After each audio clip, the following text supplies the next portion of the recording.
तब मेरे को तो मतलब जीने के लिए भी मतलब एक भी पल जीने के लिए भी नहीं थी। मतलब मैं सोची थी कि सुसाइड कर लूँगी। ऐसे चेहरे को लेकर कितने बाहर जाऊँगी, कोई क्या बोलेंगे। मेरा अटैक 2014 में हुआ था। मेरे कजिन ब्रदर ने अटैक किया था। मैं रोड पे पड़ी हुई थी जब मेरे ऊपर एसिड डाला और किसी ने मेरा मदद नहीं किया था।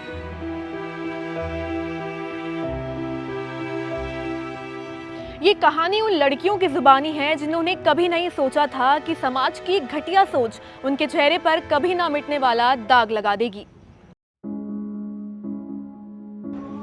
मेरा नाम नगमा है और मैं यूपी बलरामपुर से रहने वाली हूँ।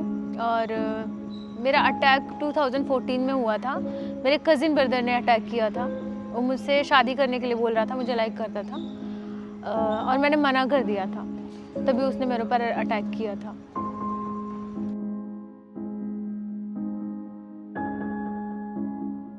मेरा नाम अंशु राजपूत है और मेरे ऊपर 2014 में एसिड अटैक हुआ था और मेरे ऊपर एक 55 साल के बूढ़े व्यक्ति ने एसिड अटैक किया था और उस टाइम पे मेरी उम्र 15 साल थी।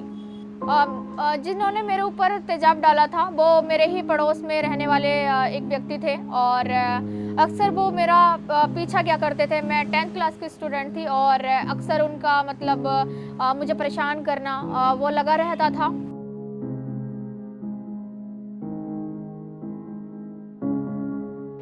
मैं जब मेडिकल में थी तब मेरे को तो मतलब जीने के लिए भी मतलब एक भी पल जीने के लिए भी नहीं थी। मतलब मैं सोची थी कि सुसाइड कर लूँगी। ऐसे हुआ तो समाज लोग कैसे देखेंगे मेरे साथ और कैसे बिहेव करेंगे, कैसे मतलब मेरे को अपनाएंगे। तो इसलिए मैं सोचा था कि नहीं, मैं नहीं जीऊँगी, सुसाइड कर लूँगी। ऐसे ऐसे चेहरे को लेकर कितने बाहर जाऊँगी, कोई क्या बोलेंगे।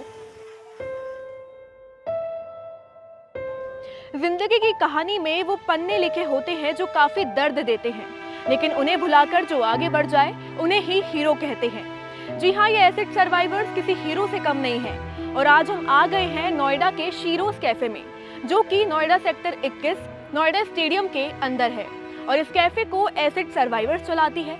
इस कैफे से उन्होंने अपनी जिंदगी की एक नई शुरुआत की है। तो चलिए जानते हैं उन्हीं से उनकी जिंदगी की दास्तां। मैं 65% बर्न हूँ। उस टाइम मैं मैरिड थी। मेरे एक्सीडेंट के बाद कुछ टाइम मेरे हस्बैंड ने साथ दिया, उसके बाद उन्होंने साथ छोड़ दिया क्योंकि मेरा फेस 100% डैमेज हो गया था उस दौरान।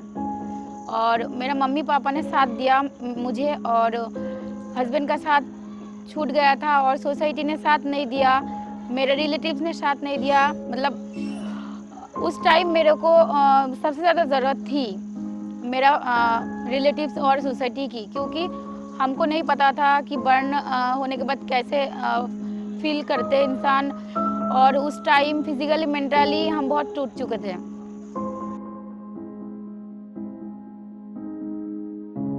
और फिर उसके बाद मतलब मैं घर पे आई और मैंने घर में ये सोचती थी कि मैं क्या से क्या करूं। लेकिन 2015 में हमारे जो एक्स-सीएम रह चुके हैं यूपी के अखिलेश यादव जी, उन्होंने विजिट किया था हमारे सिरोज हैंगआउट लखनऊ आगरा में। तो वहाँ पे 4 सर्वाइवर्स की फ़ोटो निकली थी, जहाँ पे मतलब रूपा, रितु और 1-2 सर्वाइवर्स थे जिनकी फ़ोटो निकली थी। पहले मैं इकलौती अपने आप को ऐसा सर्वाइवर मानती थी कि मैं इकलौती एक सर्वाइवर हूँ, लेकिन जब मैंने उनको देखा तो मुझे लगा नहीं, मेरी भी और बहनें हैं और मुझे मिलना चाहिए। तो सिर्फ मैं इस पर्पस से, मिलने के पर्पस से गई थी उनसे। और पहले बहुत ज़्यादा मतलब डिफ़िकल्टीज़ आई। गांव वालों ने बोला कि लड़की को शहर लेके जा रहे हो, ना कटवाओगे, हमारे गांव की लड़कियां शहर नहीं जाती हैं और चेहरा नहीं है और जिनके पास चेहरा होता है वो कुछ नहीं करती हैं, तो ये क्या करके आएगी। तो मेरी मम्मी ने कभी उनकी बात नहीं सुनी और मुझे आगरा लेके आई और मैं फिर सिरोज हैंगआउट में फर्स्ट टाइम विजिट की 2015 में। और वो पहला विजिट, उसने पहले विजिट ने मेरी पूरी लाइफ चेंज कर दी। और आज मैं आप सभी के सामने हूँ और आप देख सकते हैं कि मेरे पहनने से, ओढ़ने से लेके और मेरे बात करने के तरीके से लेके, एक टाइम ऐसा था कि मैं अपने मम्मी पापा के सामने बात नहीं रख पाती थी। आज का टाइम ऐसा है कि मेरे सामने सैकड़ों लोग होंगे तब भी मैं निडरता के साथ अपनी बात रखने की हिम्मत रखती हूँ। और मेरी एजुकेशन से लेके और मेरे एडवोकेसी से लेके सब यहाँ पे हुआ है और आज मैं एक इंडिपेंडेंट गर्ल्स बन पाई हूँ। ये एसिड सर्वाइवर्स दुनिया के लिए मिसाल है, जो कि अपनी जिंदगी को एक मुकम्मल मुकाम तक पहुंचा रही है, जहां जिंदगी को एक नई पहचान मिलती है। जिंदगी के सपने तो नहीं है, मुझे बातें करना बहुत पसंद है और मेरा काम भी वैसा ही है। मैं छाव को रिप्रेजेंट करती हूँ, या मैं मेडिकल वाला डिपार्टमेंट देखती हूँ तो किसका ऑपरेशन होना है, कैसे होना है, क्या है, डॉक्टर से मीटिंग करना, वही सब मेरा काम रहता है। ये मैं पहले फेस कवर करके निकलती थी जब मेरे ऊपर अटैक हुआ था, लेकिन जब से मैं शिरोज से जुड़ी हूँ मैंने फेस ओपन करके चलना सीखा है। और लोग क्या कहते हैं मैंने सुनना बंद कर दिया, क्योंकि मैं अपने दिल और दिमाग में बैठाकर मैं ये चलती हूँ कि मेरी गलती इसमें नहीं थी। मतलब उसने सामने से प्रपोजल भेजा और मैंने एक्सेप्ट नहीं किया, बस इतना ही था। तो धीरे धीरे मैं सब सीखी हूँ और बहुत कुछ मैंने सीखा। 1 साल में, मेरा 1 साल हो गया, मैंने चॉकलेट कुकीज़ केक बनाना सीखा। मतलब तरह तरह की ट्रेनिंग होते रहते हैं और मुझे बहुत अच्छा लगता है सीखने में। अभी तो मैं किचन में रहती हूँ, हर चीज़ में सीख लिया मैंने। और हम लोगों की बहुत ट्रेनिंग होते रहते हैं। अभी तो इंग्लिश क्लास भी हम करते हैं। मतलब मुझे नहीं लगा था कि मेरी ज़िंदगी ऐसे टर्निंग पॉइंट आएगा और मैं फिर से कुछ करूँगी। मतलब मुझे तो लगता है पहले से मैं बेटर कुछ कर रही हूँ। तो मेरी आंखों के सामने मैंने शिरोज को बनते हुए देखा। पहला कैफ़े 2014 में आगरा में स्टार्ट हुआ था, और मैंने ऐसा जॉब को लेके या मैंने कैफ़े और रेस्टोरेंट होटल कभी नहीं देखा था। तो मेरा फर्स्ट एक्सपीरियंस और सब कुछ फर्स्ट टाइम था, और मेरा 10th क्लास तक स्टडी है। तो मैंने आगरा में जब पहला कैफ़े खुला था तो वहीं पे मैंने ज्वाइन किया था।